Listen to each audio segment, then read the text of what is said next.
Welcome to Dreadful Digest, where we look at your favorite horror novels and rip apart their adaptations. I'm one of your hosts, Tessa Nelson. And I'm Sam. And today, we've got a summer blockbuster just for you. We're looking at Jaws. Woo! You were excited about this one. I was you super wanted excited to about this one. do this one. I know. I feel like I was really pushing for this. Yeah. You were like, we have to do this in the summer. It's happening. Well, yeah, because like that's the lore of the movie a little bit, right? Yes. That it's like a big. I mean, it's literally what considered kicked off the blockbuster genre. Yeah. Basically. We'll get into it in the research, but yeah, it is the OG summer blockbuster for sure. We are in our blockbuster era. Yeah. This is We'll say that. Well, some have said that we are a big studio production. Yes. And that this is a high budget. Obviously. This is a high budget podcast, obviously. So, that's what people have said. Obviously, it makes sense to cover Jaws. Yeah. That's a stretch, but yeah. So Sam, why did you want to cover this? And what's your history with Jaws? I actually don't have a history with Jaws. I don't know why I was jumping to cover this, but in my head, I was just like, this is a good one to dive into. And I was not disappointed at all. And that's fair because as we were kind of brainstorming like what we should cover in the summer, we're like, how many summer like horror books exist? And I can't think of many. Right. Besides books. this. Emphasis on books. Because obviously there's a ton of summer horror movies. Yes. But also, if you think of any, drop them in the comments because we would probably love to read them and watch them. But, Please. you know, this is one that came to mind for us. So, Yeah, and definitely. It's just such a fun movie. Like when I think of, I mean, when I was talking about this with my friend recently, it was like, I didn't even know Jaws had a book. The film is just, it's such in the zeitgeist that, yeah, a lot of people don't even know it's based off a book. I think Jaws, I think Spielberg, I think Bruce, if you've been to Universal. Yeah, iconic. You know, I forget his name is Bruce, and then in Finding Nemo. Bruce. When I think of Bruce the shark, I think of the shark from Finding Nemo. Wait, am I wrong?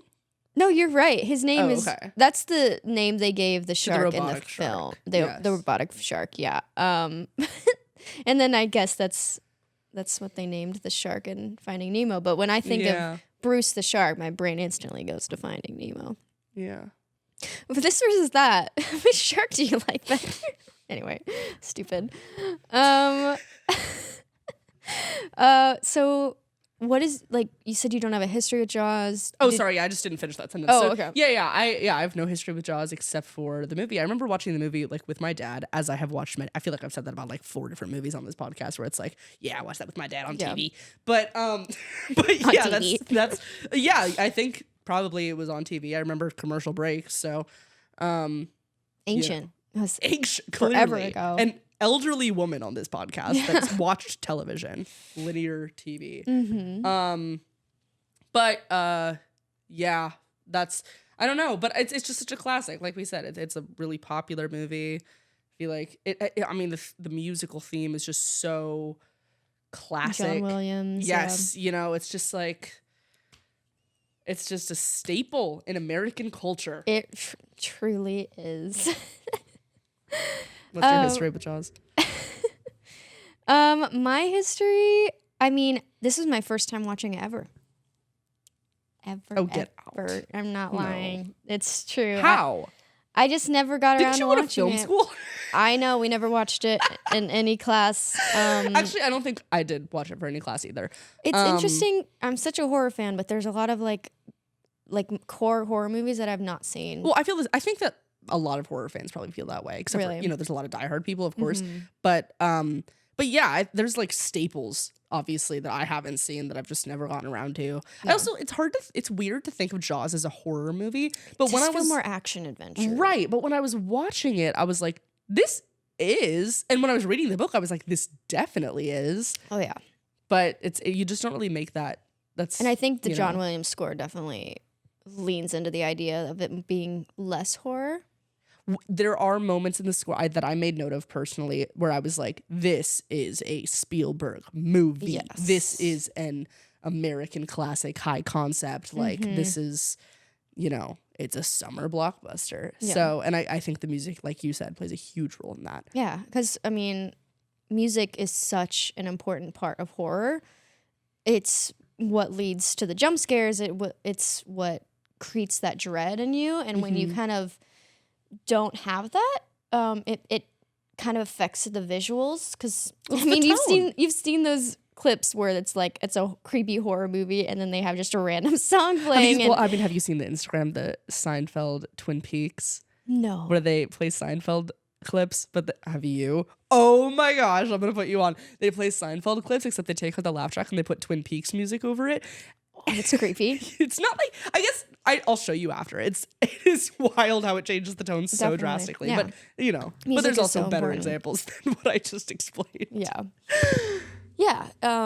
So I think that's why it does kind of lose the horror element a bit, but there still are some obviously scary scenes, which we'll get into. And the music is iconic. Yes. I'm not trying to downplay the music at all. This is not It's just me. not what you'd expect. No. Although I was thinking, upon this particular watch, I can see the Psycho influences in the theme personally.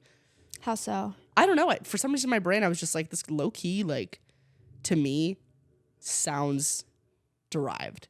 Maybe because it's just like a repeated Maybe that's note. what it is. I don't know why in my head in this particular watch I was like, Psycho. But I could see that. Yeah. But the thought occurred, so therefore I had to say it. Okay. Cool. Thanks for sharing. Yeah. Thanks for bringing that to the class. Every single listener / viewer is going to be like, what is she talking about? Watch your episode on the monkey. You're going to be like that the entire time. So obviously this is a very important film, but to those who haven't seen it, what is your non-spoiler review? Oh gosh. Or you can talk about the book, whatever you want to share. Another episode where I didn't prepare for this pivotal question that happens every time. Yes. Oh, I can do the book. Yeah, whatever you want to share. I'm literally thinking right now. What would you recommend? Would you not recommend? Oh, I would absolutely recommend. Both? Yes. Okay. Emphasis on book. That's going to be an interesting take. I think we have a lot argue? of hot takes. Are we going to fight on this episode? We might. We'll see. What was that? That was a punch. Air punch? Okay. That's us fighting. Why I oughta. You gotta watch the video version. You gotta see for yourself. We're beefing over here on the couch. That's why we're so far apart. Don't question what's going on here. We're figuring it out. That's for you, the viewer. Yeah, you're sitting here, right? You're right in the middle. conversation. Jesus Christ. Not for our listeners, unfortunately. No. If you're listening, there's no gap on the couch. No. It's actually a beautiful set. It's perfect and It's bougie. yes, for sure. Our set's in Beverly Hills. Yeah. Definitely. So what I would say, non-spoiler, there is a lot of content in the book that is simplified in the film.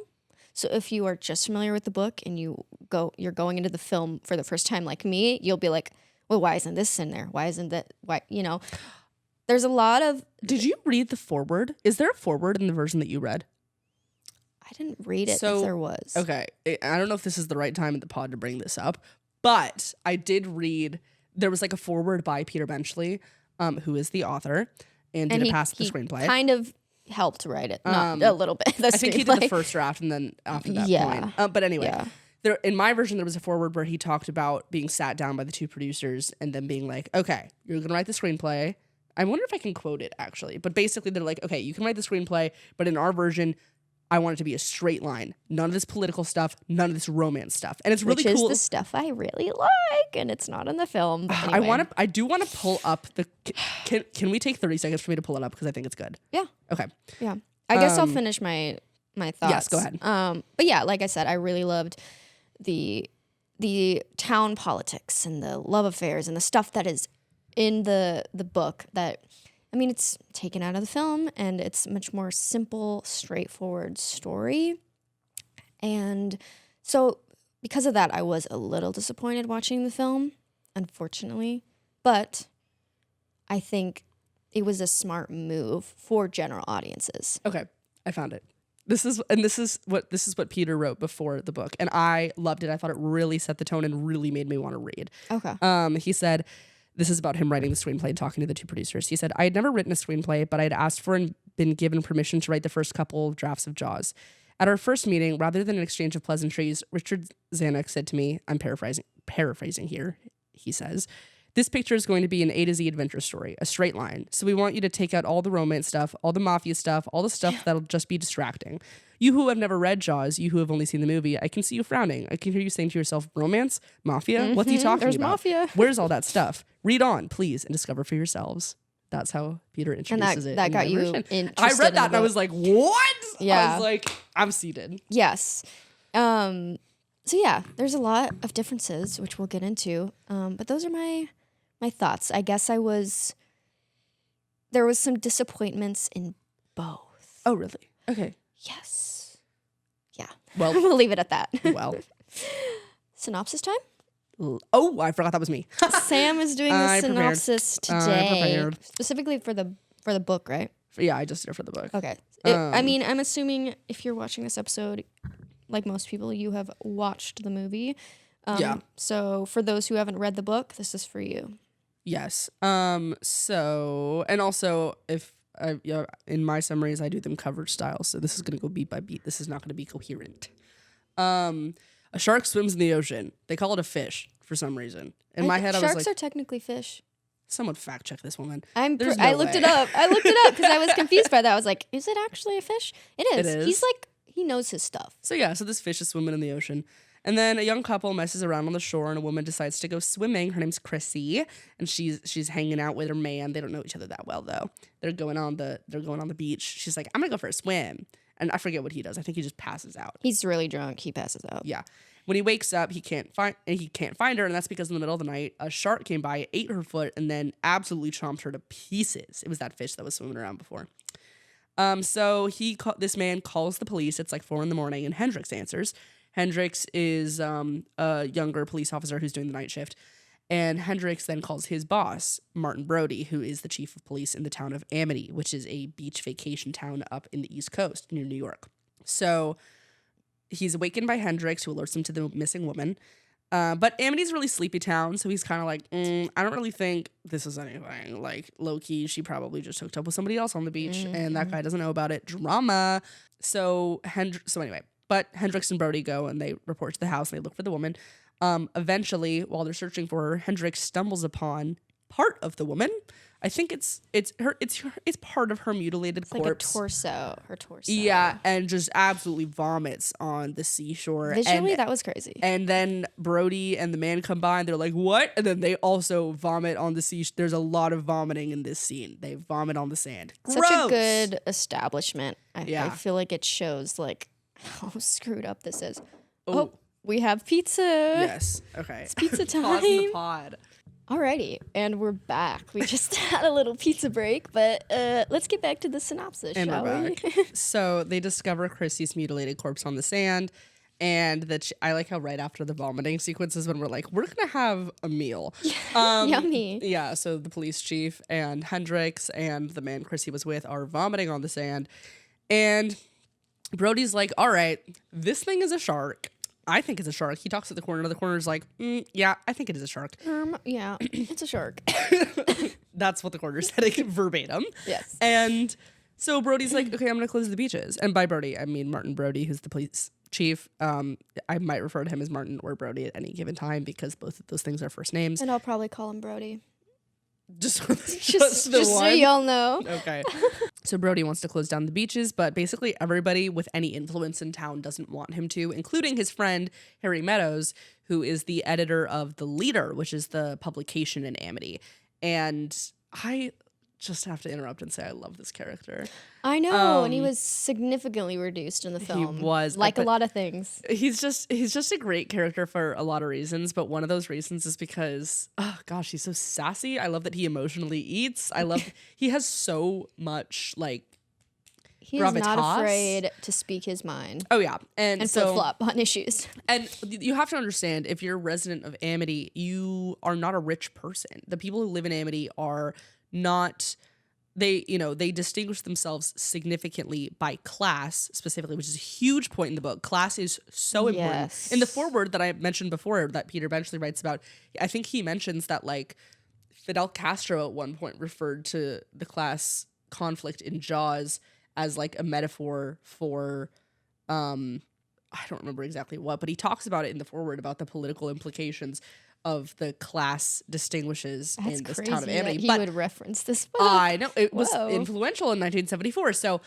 anyway, that's to say there's a big class divide, which is the residents of Amity versus the summer folk who come to vacation in Amity. The summer folk are all the people from New York and, Connecticut and wherever that are bougie enough to come and spend a summer there. And it's basically the town's economy for the entire year because the residents of Amity aren't like buying suntan lotion at the local shop as much as per se all the visitors, but it's like going to a theme park probably where everything's jacked up for the summer people. Same thing with the real estate. There's a row of beachside houses that the mayor, Larry Vaughn in town, his holding company owns those and leases them out for the remainder of summer. So in addition to there's a lot of awareness in the town from Harry Meadows, the editor of The Leader, from Larry Vaughn, the mayor and owner of a lot of this property, that the economy for the full calendar year depends on the success of summer. So when Brody's suggesting that he wants to close the beaches due to a shark attack, It's like detrimental. everybody freaks out on him. After this first attack, he's convinced by Meadows and by Larry and by anybody who speaks to him, like, this was a one-off. She doesn't really have relatives. Like, no one's really going to know that she's missing. Don't close the beaches. Crazy. So Brody's like, okay, don't want to lose my job. So he doesn't close the beaches. But when 2 additional people very publicly get attacked by a shark, by the way, this also happens in the movie, more or less, a kid on a raft gets absolutely eaten up one day, and then nearby an old man gets chomped to bits by this shark in public in the ocean in front of a full beach of people. Everybody freaks out. Anyway, Brody feels guilty after this happens, and so he decides to close the beaches despite the arguments that he's heard from all the other important people in town.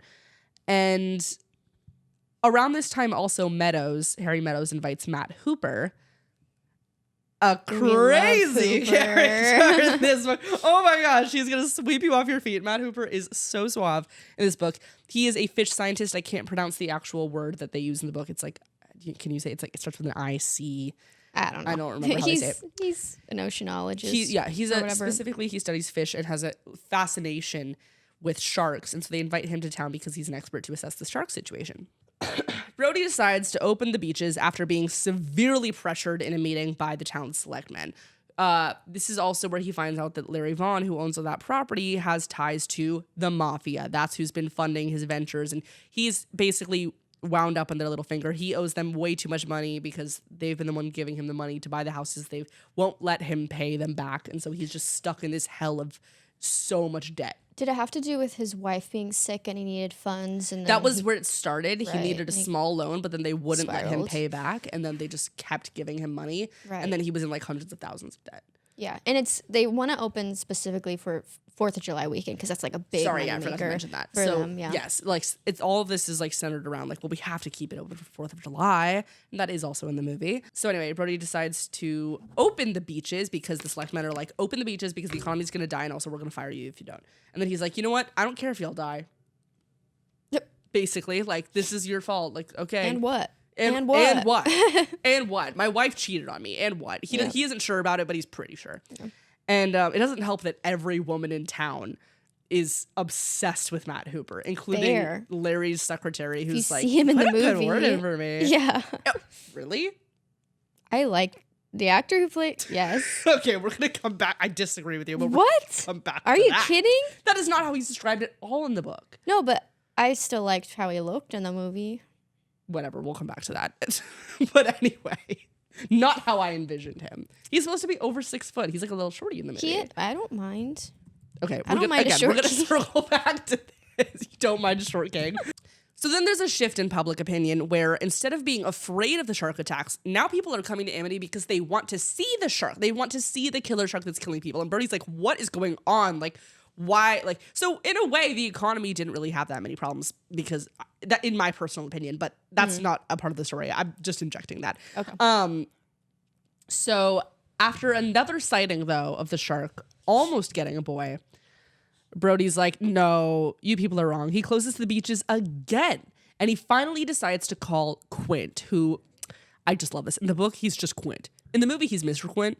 In the book, he's just Quint. He's in the phone book as Quint. And I think that's great. That's all you need. That's all you need to know. He doesn't have a first name, or maybe that is his first name, but he doesn't have a last name. He's the Quint. So the quintessential Quint. Quint. So he calls up Quint. He's like, so, heard you can catch me a shark. Also, Quint is like, okay, like, do you know anything about fishing? And Brody's like, well, I don't really like the water, which is crazy because he works in a beach town.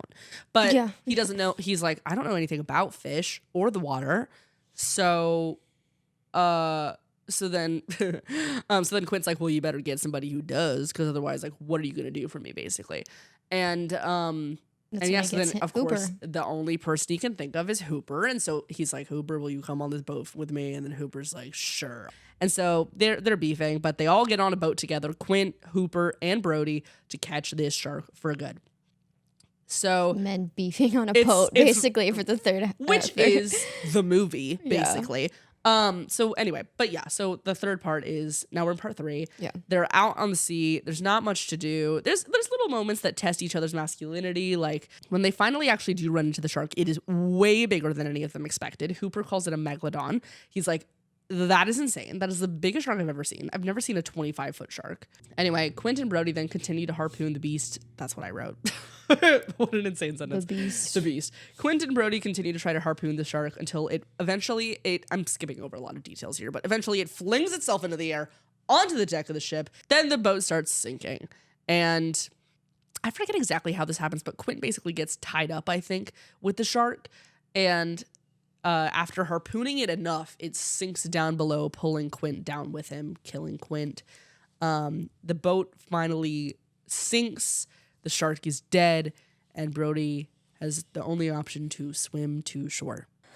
What a crazy story. I did not, like, all of part 2 being the affair between Hooper and Ellen, like, obviously none of that is in. They basically just cut out part 2, in my opinion. They did part 1 and part 3. Anything that doesn't involve the shark in some way, they really just wanted to scrap it. And it's it's a 2-hour movie. Yeah. You know? Do you wish they would have added some of the book stuff into it? Oh, absolutely I do. But I understand why they didn't. Yeah. It's a long movie. And yet it doesn't feel long. It feels very like the pace boom, is boom, boom, boom. Yeah. Alrighty. You ready to learn about the book? I thought we just did learn about the book. Well, you ready to learn the background of the book? Yes. So the novel came out in 1974, 1 year before the movie. And it was written by Peter Benchley, a former White House speechwriter. Now, Benchley was fascinated with sharks since childhood because he and his dad would fish, and he had close encounters with sharks. So that kind of sparked that interest for him. Benchley was commissioned to write the book and was given a $7,500 advance before he even wrote anything. But relatably, he ended up procrastinating the novel and only began writing in earnest when his agent reminded him that, hey, you need to deliver the manuscript or you have to give back the writer's advance. So he scrambled and because the money had already been spent, and he was like, now I got to write this book. The editor who reviewed the book didn't like the first draft, actually, because they deemed it too comedic. They basically scrapped all but the first 5 pages, which is basically, you know, the woman dying, Chrissy. Yeah, the shark attack. The opening scene, which is such a class. Like, honestly, this was like what stapled the horrorness of it for me. Is that it's the classic. It's the couple runs off to have sex, and then gets butchered, and it's like, oh my gosh, that's a horror staple. And yet I can see the comedic elements a little bit because sure, it seems satirical. It's a farce a little bit. You literally, So the novel actually wasn't given its iconic title of Jaws until 20 minutes before production of the book. They were struggling to come up with something. In my version, they had a handwritten list of all the titles he considered. Oh, yeah. Yeah. Yeah, and a lot of them had the word Jaws in it. Yeah. But then they were like way too long or whatever. They were just wasn't working. And so they were like, you know what? Jaws. That's it. That's all we need. And they were right. It's good. Yeah. It's better. I'm trying to see if I can find some of their... Yeah. portent, menace, scourge, devastation, the great fish, great white, a question of evil, omnivore, havoc, white evil, white menace, jaws of despair, terror, anguish, the fish. The fish? Those are all Amity. bad.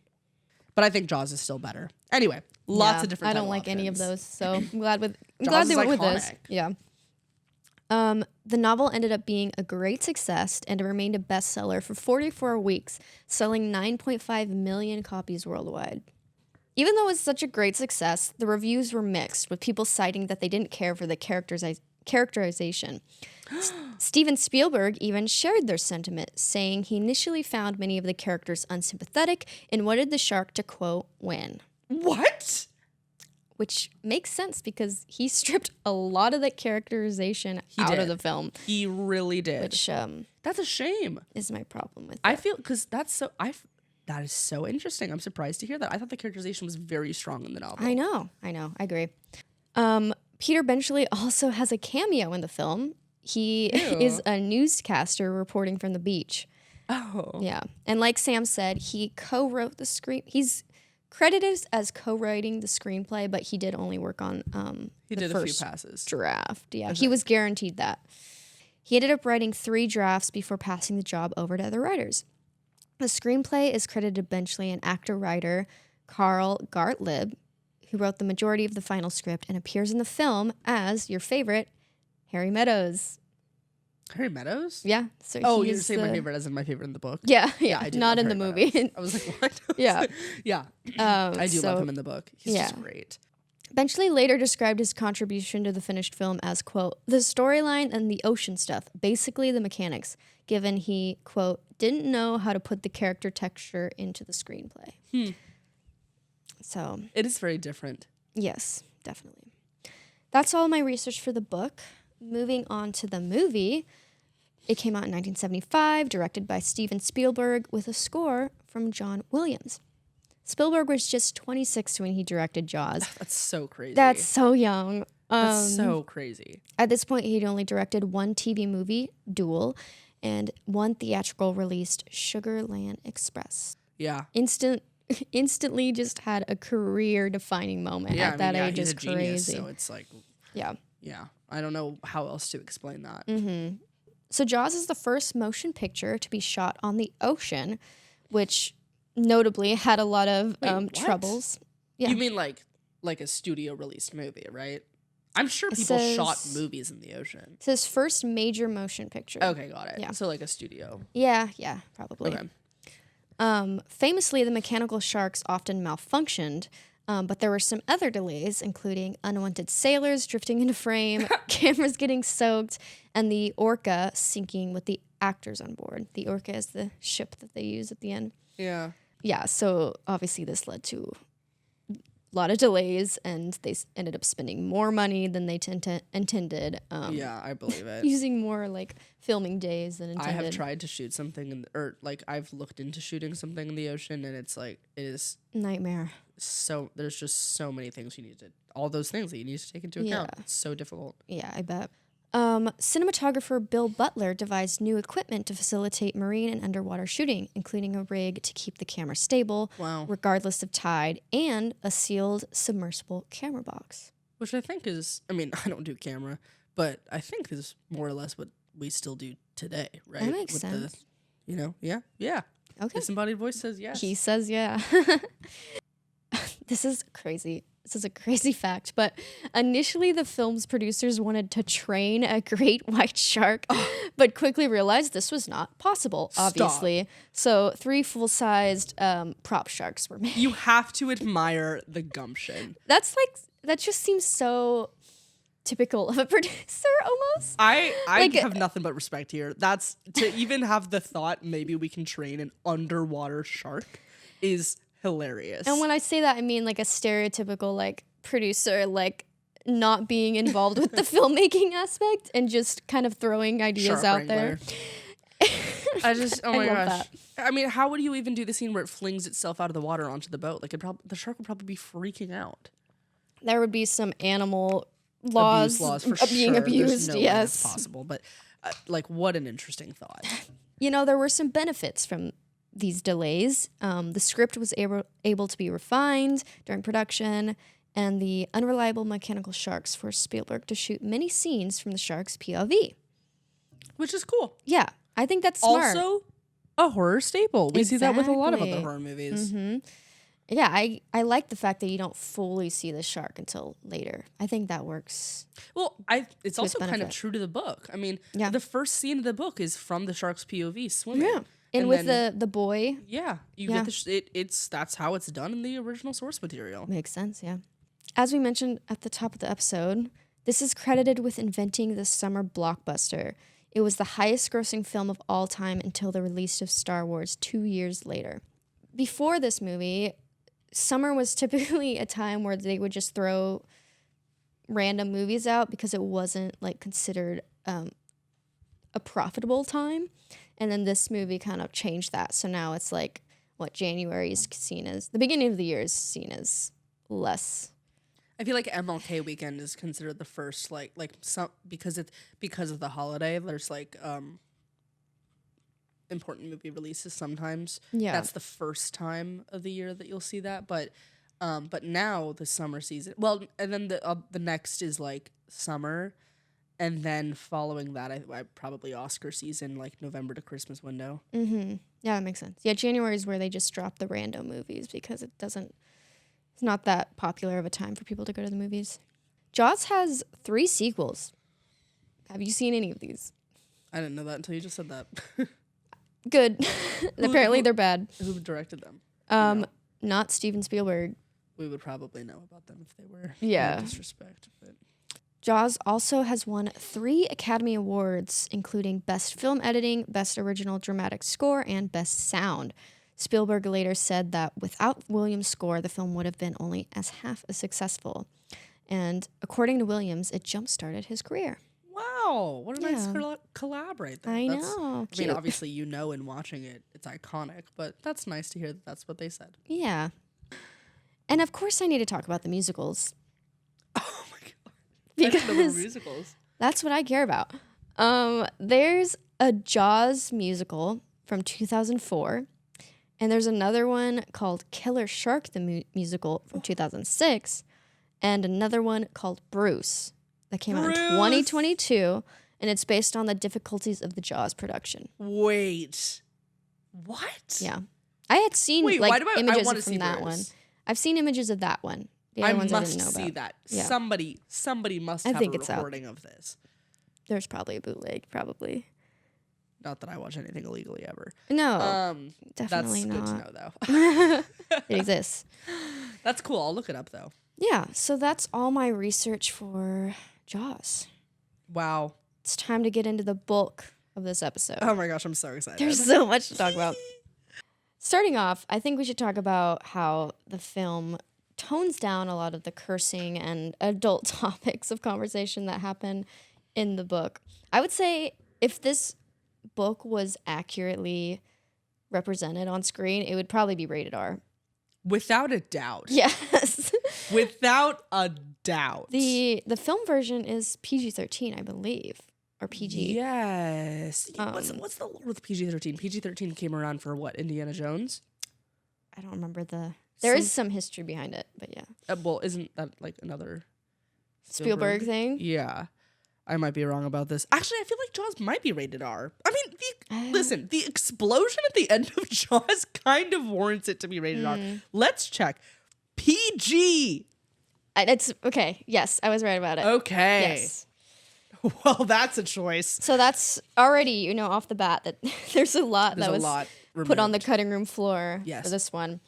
Sam talked about, the opening of the book, but in the movie, we start off with hippies just chilling and vibing on the beach, and it's the 70s. It's we love perfect. The beach. Yeah, I think it establishes the summer crowd perfectly from like my perspective, like on how I viewed them in the book.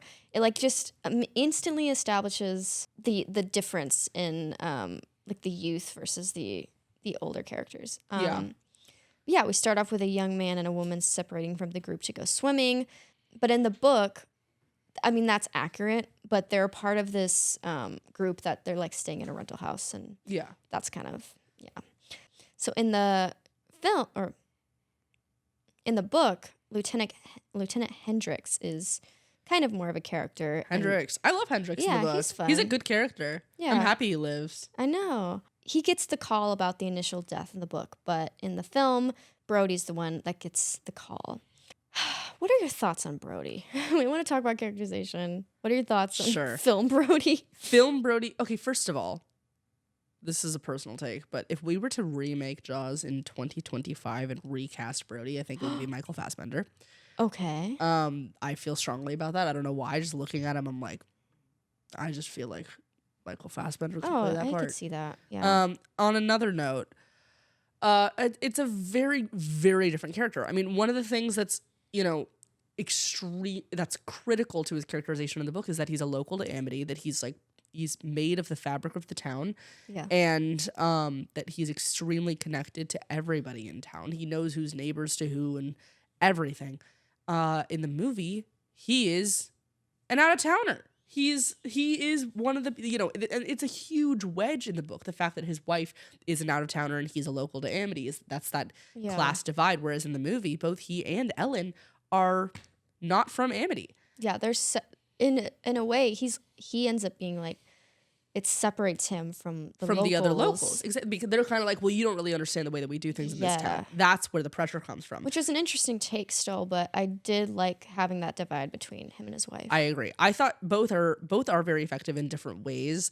But in the book, it is so important to his character that he is born and bred in Amity, and it's part of what causes his rivalry with Hooper is the fact that he feels inadequate standing next to this handsome rich guy from New York, educated, who's smarter than him about this specific issue, and it literally is what shapes his arc, and that is completely wiped away in the movie for a different character who is out of town, who I'd say is a lot more of a stoic, level-headed portrayal. Brody has anger issues. He has issues holding his liquor in the book. He's kind of an alcoholic in the film too. You see him drinking. There's a joke where he pours a bunch of wine, but in the book it's he comes down, he has hard liquor basically. Yes. I mean, he is dealing with a sharp problem, but he has some drinks to have, and he like we talked about at the dinner party, he has a hard time holding his liquor. He gets extremely emotional. He they talk about he's a tall, bigger, heavier set guy, and of course Matt Hooper is the same height as him, but slimmer and fitter, and he wears the Lacoste shirt. And the actor they choose for the film doesn't match the version, description at all. Yeah, he's a thinner man. Well, yes, he's a smaller man. Wait, are we talking about Hooper? We're talking about Brody still. Yes. Yeah, the physical. The lead actor, the actor who plays Brody, is he's a lot more controlled, I'd say. In the book, he has issues with control, and in the movie, he doesn't seem to have those same problems. Yeah, and I think that makes. I mean, as a viewer, I was less interested in him and his arc. I just kind of was. He reminded me of James Caan. Really? Where I was just I was correctly now. I was expecting more because I was used to the book version, and then we watched the film version, and there's so much of him taken out of it. Where I was just he's just a shell of a character. Let me check if I have notes on this in particular. This is what I did say about Brody that I did make a note of. Making Brody an outsider is a very effective storytelling device specifically for the film medium, because the outsider welcoming in the viewer it's a staple of how to bring in a viewer to a story. So I completely understand why they did that, and I understand why the dynamic would be a lot more of it's a difficult thing to set up, this huge internal conflict he has, these class insecurities, these, this whole thing about did my wife sleep with Matt Hooper? It's really difficult to portray that on film, I think, and to get into that man's head in the same way it is in the book. Whereas by making him an outsider, we as the viewer who are also outsiders to Amity are able to access that a lot easier. Yeah, we can put ourselves in his shoes. Yeah, that's why a lot of movies feature the new kid who just moved to school, because we are the new kid who just moved to school when we are entering a new movie. So that is effective for the film. However, characteristics like we just described about him having issues with his own self-control are replaced with he's just like we said, he's more level-headed. He's very like, I gotta get that shark. I'm gonna do whatever I can to get that shark. And he's straight shot. Yeah, and that leads me to my next thing is that Brody in the film immediately tries to close the beaches down. He gets like signs and stuff and everything ready. While in the book, he wants to do this, but is coerced by the local reporter and the mayor not to do so. Yes. So he takes action quicker, I would say, in the film. But it isn't until 3 deaths in when he closes the beaches down. In the It's not his fault, but no, I'm not blaming him at all. He also deals with guilt extremely during the course of the book, where at one point a boy who's killed his mother comes to Brody and is like screaming and crying at him. And that's still saying, in the film too, but yeah, it is impactful. She's like, you killed my son, like you didn't tell anybody about the first shark attack, and even though you knew. And that guilt about if he's like failing his people is like really important to Chief Brody. I guess I shouldn't say this in the middle of our characterization section, but just to say this, yet another class. I think Peter did an excellent job writing this story. Obviously, there's so much to. There's a lot of rich material in there to dive into. Great pun right there. But major trigger warning for a lot of things. In the way that he describes gay people of color, sometimes women, I felt like personally, but I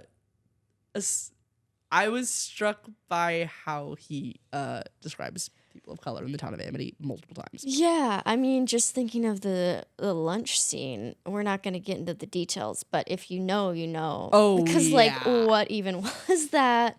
We can't even talk about it. In this, but it's just like, why would you add that? Yeah, so out of pocket, so crazy.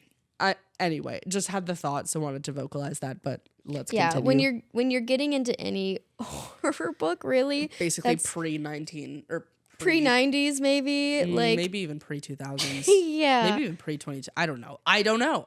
We'll just have to keep reading. And especially if it's a male author, just know that things might not be very modern. When we get to Rosemary's Baby, that's also going to be a thing for us. Yes.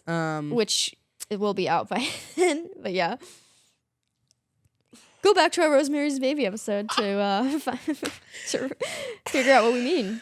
Sorry, this is a complete fumble. So in the film, Brody is at the beach when Alex, the young boy, gets eaten by the shark. Yep. But in the book, the beach is pretty much barren except for Alex, a few families, and a man. Like a random man is the one who spots Alex getting pulled under. I think like the visuals are very different. Like I was struck by the idea of like this barren, like this beach with only a few people, and then the mom not paying attention to her kid. And yeah, that whole moment in the book was really horrifying. In the book, it hurts you to listen to because you understand the perspectives of all the characters, because it's just like I completely understand that woman lost her child because of, it is very emotional and it pulls on the heartstrings, but you also understand why Brody didn't, because Brody was getting his job threatened and he was convinced that it wouldn't happen again.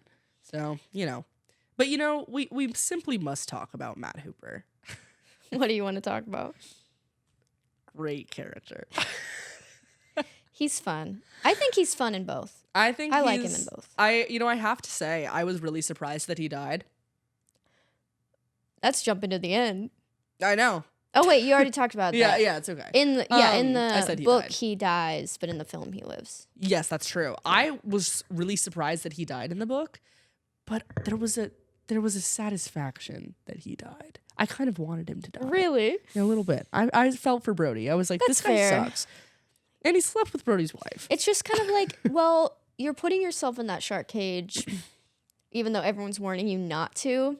It's like you kind of got what you deserved a little bit. Yeah, literally everybody told him not to do that. Mm-hmm. He's a stuck-up kid. He's a stuck-up rich kid who thinks he can go around sleeping with all the police chief's wives, and and he gets what's coming to him. But at the same time, we love to see it. Oh my gosh, he is so fun when he's talking to Ellen over lunch. Yeah. I totally get it. Yeah. I mean, some of it's fun. Some of it's fun. Some of it's insane. Yeah. But yeah, I mean, he's he's smarter than Hooper. He's leaner than, I mean, he's He's smarter than charming. Brody. He's leaner than Brody. He's charming. All the women in town are throwing themselves at him, which is hilarious. This is a fish scientist. They say he's like 6 foot something. He's, you know, they love him in the book. In the movie, this man is a fish scientist. I still like him in the movie. I like him, but he's not the he doesn't have the sway. He doesn't have the, I don't think he has the influence over the town. He definitely doesn't have the influence over the town. They dismiss him immediately. I would say a lot of the people in the town in the book are so like enchanted by him. In the movie, they're like, "Who's this little fish boy? Why is he taking away our tiger shark?" I do love that, like, Brody is threatened by this guy, but also Hooper is threatened by Brody. Like, he feels out of place too, and I really like that dynamic a lot. It is 100%. It is in both. I feel like that the butting heads, even though it's more so in the book, it's still prevalent in the movie. It's true. I agree with you. I mean, it's very strong in the book. It's like, because it's so motivated by so many different things and so many insecurities. It's just a great, well built out conflict. Yeah. So, as we mentioned, there were 3 victims actually in the book. Yes. Before they shut down the beaches, and one of those victims is an old man. Now, we don't get this old man in the film at all. Well, there is a man that's killed though. Really? I thought it was just the woman and the kid. No, there's a man too. There's a man, so there's the woman, there's the kid, and then when the shark goes into the pond, which is a big deal because that's where Brody's kids are. Oh, yeah. By the way, the kids are a bigger deal in the movie than they are in the book. In the book, they're honestly... They're kind of just there in the background. I forget that they have kids several times. Yes. In the movie, it's a big deal. Like, Brody really cares about his sons. Specifically, one of them who is on his boat in the pond when a shark comes. And there's a man also nearby. And the boys are able to come to shore, but the man in the pond with them gets eaten. Okay. Totally forgot about that one. Yeah, in the film, we get a scene with a town hall meeting, and Brody and the mayor are telling they're telling the town that they're closing the beaches for 24 hours, and that's the first time we get introduced to Quint, specifically in the film. Now, in the book, we're introduced to him near the beginning. It's like a random chapter inserted, which like shows him on the boat with his like helper guy, which we don't ever see again. But so yeah, in the book, Quint is like, he pops up at the beginning of the book, but then he doesn't become a key character until the last third. So I would say like he becomes more established in the film quicker than he does in the book. Oh yeah, he commands attention. I mean, when I think of the movie Jaws, I think of nails on a chalkboard. I think of crazy zoom shot. You know the one I'm talking about. I think of mechanical shark, and that's it. That nails on a chalkboard scene when Quint introduces himself is iconic. Yeah. I feel like Quint is more of a prominent character, I would say, in the film. Oh, like, and I think we're gonna need a bigger boat. Yes, yeah. But yeah, I agree with you. He is, well, I mean, considering they omit part 2, Quint is, I mean, I feel like the majority of the movie includes Quint. He replaces Ellen, basically. Pretty much, yeah. Yeah. So in the film, we get a scene, like, specifically for the movie where these fishermen are trying to capture the shark for the $3,000 bounty. There's a bounty put on the shark, so all these fishermen are trying to go get it, right? Which is a really funny beat. I think it's fun. They're all leaving the harbor. Yeah. There's tons of people going on their boats. Yeah, they'd have no idea what they're in for. Yeah. But these fishermen are trying to capture the shark secretly at night, and they almost get eaten. This doesn't happen at all in the book, though. There is a scene where fishermen are hired by the police department to kill the shark, but they get eaten. I was kind of thinking that scene from the book might have inspired this different scene. They're kind of similar. I don't know. Sure. Going back to Hooper. Hooper is actually brought on to help by Brody pretty early on in the film. Like, they don't have like instant beef.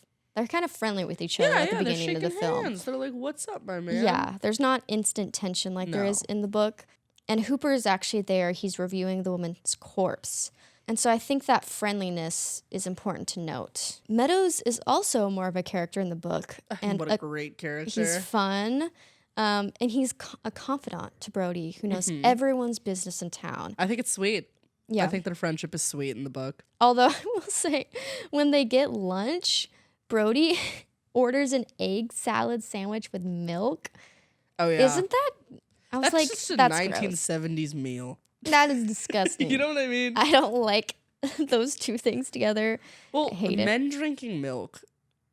We don't need to talk about it, but that's for another episode. Men aren't allowed to drink milk. Isn't that a thing? Isn't that a thing in horror? Like men drinking milk? No, I don't know. it's a Can thing you in give movies. an example? I can't think of it in horror, but I can think because it's in the Clockwork Orange, and also Baby Girl, and also there's other movies. I just can't think of them right now. I can think of The Boys. I don't know that Homelander reference. drinks. Okay. Milk. Homelander drinks All milk. right. And Well, it's we a don't need to thing. get into all that. Anyway, Brody's a I weird just order. think his lunch order is bad. Fair. Meadows is also the one that calls in Hooper for help, Yes. while Brody does it in the film. Moving on to the middle. So the scene where the fishermen bring in the wrong shark was created exclusively for the film. That doesn't happen at all in the book. You know what that I does feel like happen it's an in? iconic scene too. Oh yeah, that also happens in Soul Surfer. Bethany Hamilton. Yeah, I She don't gets her remember arm that. bitten off by shark. Yeah, IRL. yeah, I know the It's plot. played by Anna Sophia Robb. So they bring in a wrong shark in that. I'm pretty movie? sure that happens in that movie, where they're like, "This is the shark that got her," and then they're like, "Actually, it isn't." Actually, this might be total misinformation. I feel like it happens in Soul Surfer. Somebody look up Soul Surfer. Somebody loves Soul Surfer and check. Soul Surfer and Jaws connected. Alrighty, now we can talk about Ellen Brody. Yay! So she is actually given backstory in the book, like Sam So mentioned. much. She is a summer person, and she is jealous of her former rich friends for living a lifestyle she longs for. She also has a history with Hooper, as they knew each other when they were younger. This leads to her having a midlife crisis and cheating on Brody with Hooper. And yeah, I do think it's important to mention that when Hooper dies, she literally doesn't care. No. Like, it's not that she was like in love with Hooper. It's not that she was like, she literally was just like, I just need to be validated by this rich boy from my past. That's that all she I'm wanted. still like a valuable person. yeah, that's all she wanted, is to feel young again, basically. Yeah. And that she fit in with those rich people. Yes. And he is absolutely flirting with her from the moment he meets her. So, Yeah. you know, not that it's justified, but just saying. She doesn't care when he dies. No, she does show up in the sequel, apparently. She does? Yeah, so I'm So they intrigued. didn't divorce. What? They didn't divorce. I don't know. I just know that the same actress pops up again. Oh, you're saying in the movie. Yeah, in the movie. In my head, for some reason, I was like, in the second Jaws book. There is a second Jaws book, I know, but that's written what I by was like. someone else. Okay, anyway. But yeah, Ellen she's barely there in the film. She's not really important, unfortunately. They really do women dirty. I think in a few drafts, she's actually like barely in it. Because in the version I read, support your local library, because this was a book from my library, in the back, they have a letter that Peter wrote to the producers after reading one of the screenplay drafts. And he mentions, he's like, Ellen is like barely in this and she's super unlikable. And I think that they added more of her in after that. I can't really think of I can think of the dinner scene with her and Brody, but I can't. And like stuff involving her kids, like she's around when her kids are around, but it just doesn't feel like she's kind of in the background for sure. Moving on to Mayor Vaughn. Mayor Larry. Larry Vaughn. Who's dressed sharp all the time. Yeah. He's suave. He laughs with the summer people, but he lives with the winter people. That's basically how they describe observation, him. yeah. They're like, he rubs elbows with all the rich people, but he's not one of them. And he and Brody are like buddy. Like they're chill. Friends. They're friends in the book. Crazy thing he tells Ellen at the end of the book. That he says that he thinks they would have made a great couple before running away. Didn't that was mention that crazy. in the summary, but it was Ellen insane. is just attracting all these That's what I'm characters. saying. Like, Ellen must be the finest woman on the island because otherwise, why is everybody throwing themselves at Ellen? I don't know. But throughout the book, we learn that Vaughn wants to keep Amity open because he he owes some money to some powerful business partners. It's kind of a running gag where they're like, "Who are your partners, Larry?" He's and he's like, "Don't ask questions you don't want the answers to." No. Yeah. And he basically needs investment properties to make a profit during the summer, which is why he's so adamant about keeping the beaches open. This whole plot line is taken out of the movie. Basically, I mean, the idea of like we need tourism to survive is still prevalent in the film, but like that's his only reasoning. Which is It's more of a enough. political reason. Like I think he wants to stay mayor, so he needs the town to be happy, the voters to be happy. Right. I think that's more of his reasoning in the film. Meanwhile, in the book, it's because he owes a lot of people money. It is enough. I was good to leave out the mob works. stuff. I was good not expanding on it. I mean, I love it in the book, but I don't think it's a problem that it's not there. Yeah. And this is a crazy moment that happens in the book that took me so off guard. When the cat gets killed. Oh yeah, I forgot to Was it mention that. Larry or Brody's cat? I think it was Is Brody's cat. And The a mobs- mafia man twists its neck in front of Brody's kid. Insane. So Brody grabs the cat, runs to Larry, and slaps him with it. Yeah. Wild. It is Y'all gotta read crazy. this book. It's crazy. There's so much drama in the top Yes. And that's what I loved about it is the town politics and the family drama. Like, Drama. yeah, I missed it. I missed it in the film for sure. So pretty early on in the film, Hooper and Brody go out to find the shark. But this doesn't happen until the last third of the book where they go out with Quint. Would you say that's accurate? I feel like they go out. Yeah, I feel like they go out pretty early on in the film. Because, like, you kind of have to if it's an action adventure. You need to get to the shark stuff pretty quickly. Yeah. We don't want to talk about a shark. Exactly. You can talk about a shark in a book, not in a film. Mm-mm. To me, at least, in the film, the beaches seemed way more crowded than I was imagining. The whole scene where, like, crowds are rushing out of the water to escape the fake shark, that's entirely new. That was made up for the film. Yeah, I do imagine Amity to be a lot more sleepy. I did too. Because they're constantly talking about how they can't rent the houses. I know. That's why they were like, we need 4th of July open. Right. We need it or we will not survive the winter. And a lot of people will go on food stamps and lose their jobs. Like, it's really hammered in how important tourism is for this town. Moving on to the action of the film, the third act. In the film, Quint has a helper. What do you mean? Like, he has a guy that's there, and then he just disappears. What? I remember there being a helper guy. I don't remember this. Um, I'm challenging this.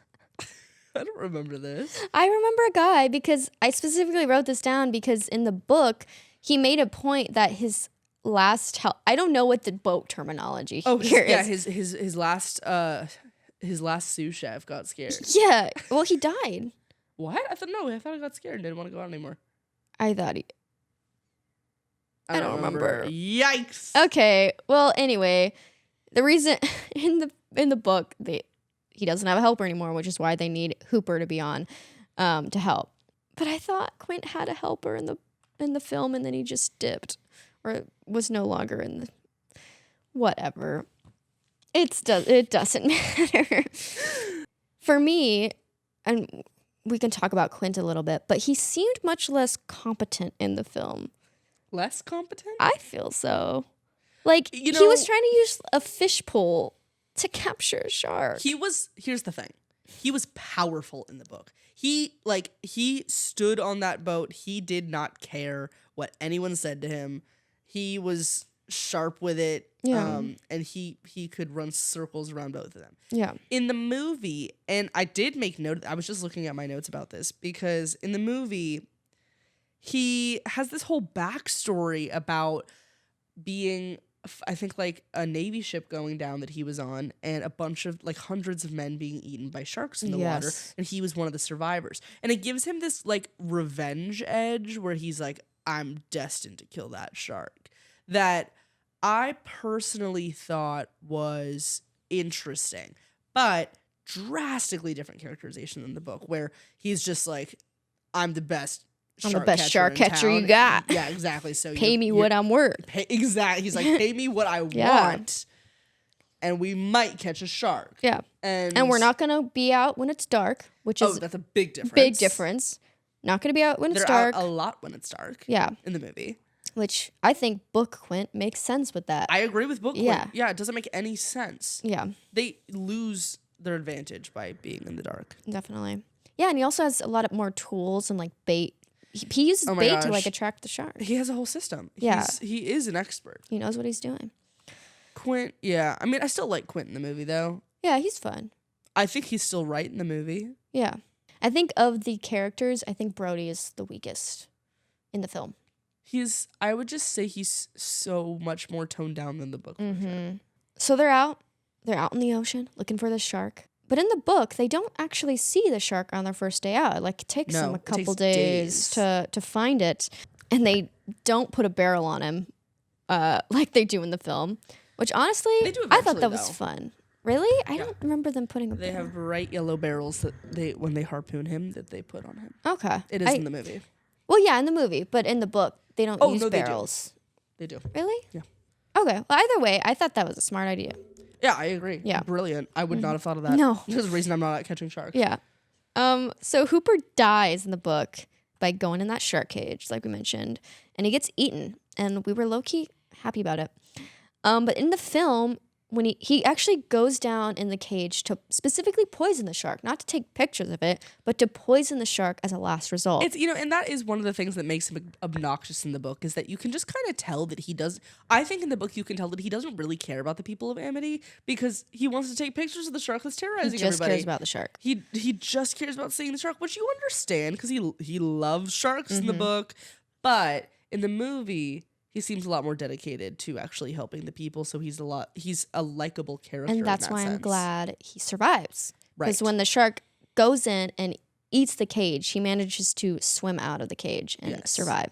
Now, I'm pretty sure that shot of him in the cage, that's like an actual shark grabbing, like that was actual footage of a shark grabbing the cage. What? Yeah. I watched like a video on it. That's my source. I think it was a dead meat video. Okay. Maybe. I'm not going to put words in their mouth. But whatever. That's insane. I watched it somewhere. Okay. Because they got footage of like real sharks, and that was some of it. What? Anyway, if I'm wrong, tell me I'm wrong. But I'm pretty sure. I wouldn't just make that up. That's crazy. Yeah. I hope it's true. In the book, Quint dies as well. Wait, no. Yeah. Scratch that. He does. Yeah, in the book, Quint dies, but in the film, he survived. No, he gets eaten by the shark. Hooper. I'm getting my men confused. Okay, there are just 3 white men in this movie. Well, that's too many. It's just because it's this trifecta of these 3 white men talking about killing a shark. There's something about it. It's just they're frail egos. Frail egos. So in the book, Quint dies, but he manages to do enough damage to the shark to take it down. He takes it down. Thank goodness. I think because Quint does have a moment in the book where he's like, I don't care what it takes. I'm gonna kill that fish. And it's exciting. It's a great character page turn because like he's the whole time he's motivated by money. He's like, you're gonna have to pay me however much money I tell you till be. I don't know why I'm making him Southern. He's not Southern. He's like, you're gonna pay me whatever I tell you. You're gonna pay me because I'm the only person capable in this town of doing that. And the police chief is like, whatever. I mean, that's not exactly how he is. Whereas then the police chief is like, let's abandon mission, and Quint is like, no. We're killing that shark. We're gonna do this no matter what. I don't care. You don't even have to pay me anymore. He literally says, you don't have to pay me anymore. I need to kill that fish now. Exactly. After Hooper dies. And it reminded me of in Nope. Mm-hmm. That director guy that will do anything for like the best shot. Like that character, he reminded me of that character. Yeah. So Quint does the final blow in the book, but in the film, he just gets eaten by the shark, and Brody does the final blow. Which, for a film, with him being the main character, that is effective. It makes sense, yeah. I, however, like it in the book. For the book's characters, I like the book's ending. Mm-hmm. For the movie's characters, I like the movie's ending. And that is how Jaws ends. Mm-hmm. What do you prefer, the book or the film? Okay, I mean, this is hard. Yeah. More than any other episode, I feel the need to really emphasize personal opinion here because this is not a quality assessment. Like, the movie is spectacular. There's a reason so many people love it. There's so many iconic things about it. I do really like the movie. But for my personal preference, I would happily reread the novel. I thought it was stellar. I think I prefer the novel. This is tough for me. Sorry, let me turn this off. Because I was disappointed with the stuff that was left out of the film. Uh-huh. But the book, let me talk about the ending real quick because I disliked the ending in both. Really? I You did. don't like that he swims to shore? I wanted more because I was so invested in the book, and then when it just kind of ended I was without surprised. any It was abrupt. aftermath, I was like disappointed. It didn't bother me as much as in the film because it's less of a time commitment. You know, it's only like 2 hours. Meanwhile, the book is like 7 hours or whatever to read. It took me 6 hours. Okay, well, la-di-da. You can read faster. Congratulations.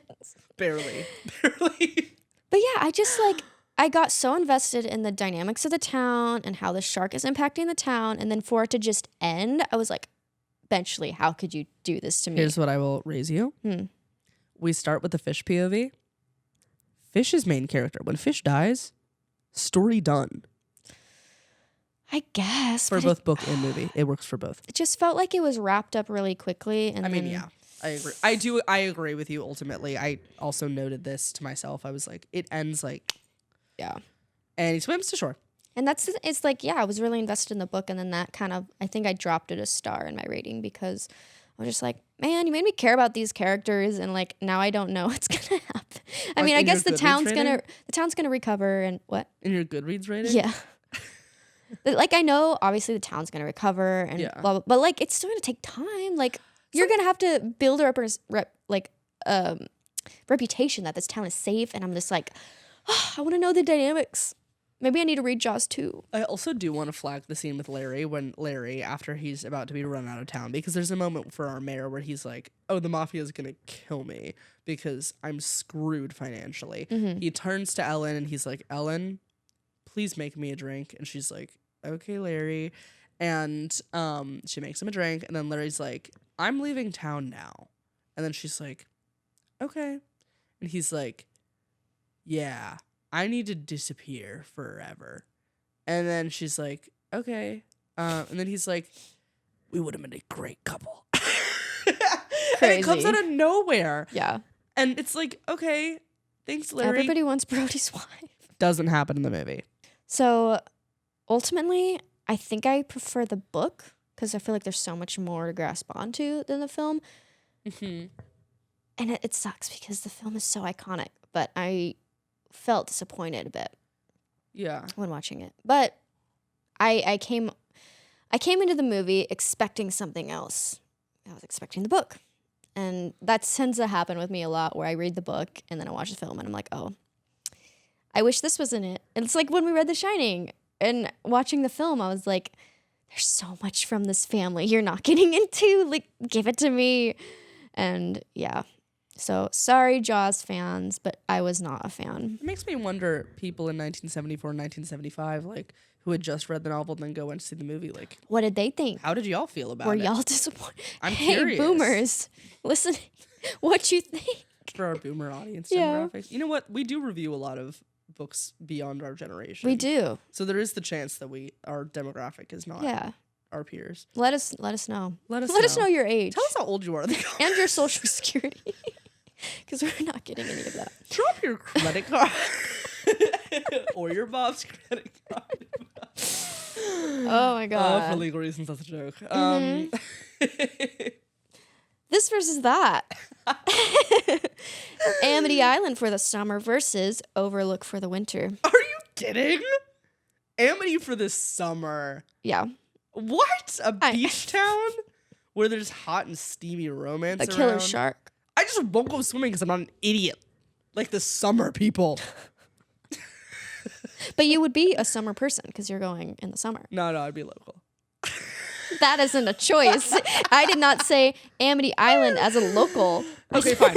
Okay, yeah, I would be a summer person, but I'd have the common decency and sense to not go in the water. Yeah. Okay.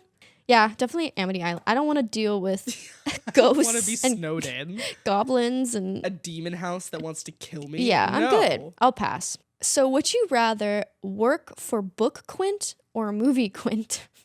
Imagine you're his helper. Which version would you rather work? I know, it's a tough question.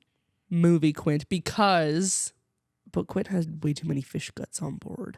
It would smell. Yeah. That would be gross. We didn't mention this, but he has an unborn baby dolphin Yeah. on board. That he uses as bait. Yeah. To use as bait for the shark. Which, how did he get it? Why did he get it? He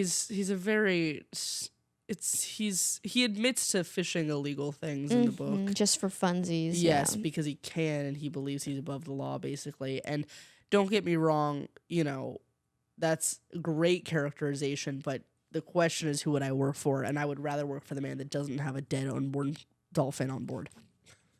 Valid. Did you see that?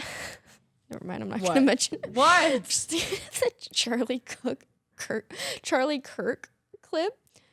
What? Where they're like, what is this? And they hold up a fetus and he's like, that's a human fetus. And they're like, no, it's a dolphin fetus. No. That. He's horrifying to look at. Anyway. I thought it was relevant. Is that because it's a dolphin fetus. Is that the guy with the teeth? Yeah, the gummy smile. Yeah, he's horrifying. I kind of have a gummy smile too. You're not. An aggressive. You're not. Also, I'm not a conservative man. So you're okay. Yeah. I feel like Book Quint is more competent, so I'd rather be with Book Quint. I'd rather work for him. Although his guy, you said he left. He didn't die. For some reason, got in my head that his helper died. You might be right. I can't remember. Next one. John Williams scores. Which is your favorite? Oh, can we rattle off the list? You want me to name? Yeah, I do, because I'm trying to remember. I can tell you certain scores I don't prefer. Let's see. Okay, so he has done Valley of the Dolls, Goodbye, Mr. I don't know any of these. That's okay. Just go through them. Okay, let's look at the Academy Awards that he's won. Okay. He did music for Fiddler on the Roof, Jaws, Star Wars, E.T., Schindler's List, Close Encounters of the Third Kind, Indiana Jones, Jurassic Park. Ooh. Oh, he did The Fabelmans.